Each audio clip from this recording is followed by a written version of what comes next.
সনাতনী কচুর শাক রেডি হয়ে গেছে। নমস্কার বন্ধুরা, কেমন আছেন সবাই? সোমা ব্লগে সবাইকে স্বাগতম জানাই। আজ বানাবো সনাতনী কচুর শাক। তাহলে চলুন সঙ্গে থাকুন, ভিডিওটি দেখতে থাকুন।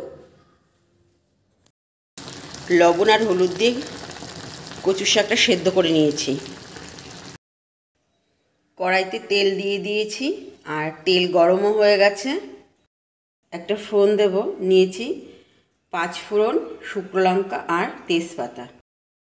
এবার ফোড়নটা দিয়ে দিচ্ছি।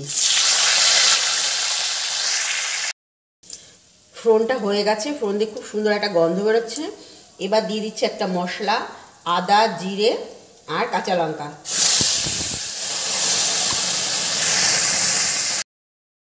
এবার দিয়ে দেব হলুদ। এবার দেব লবণ। লবণটা অল্প দিচ্ছি, তার কারণ আমার কচুর শাকে লবণ দেওয়া আছে সেদ্ধর সময়।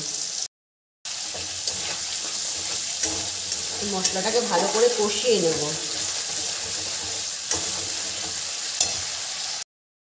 এবার দিয়ে দিচ্ছি কচুর শাক।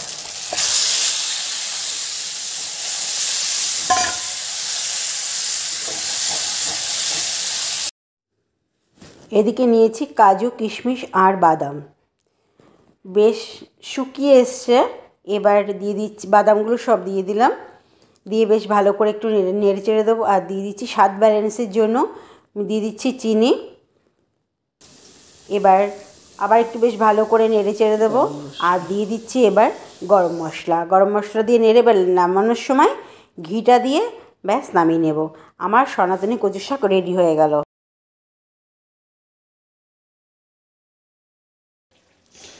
আজ বানালাম আমি মায়ের মতো রান্না, কচুর শাক রান্না করলাম মায়ের মতো। আমার সনাতনী কচুর শাক রেডি হয়ে গেছে, এই যে নামিয়ে নিয়েছি।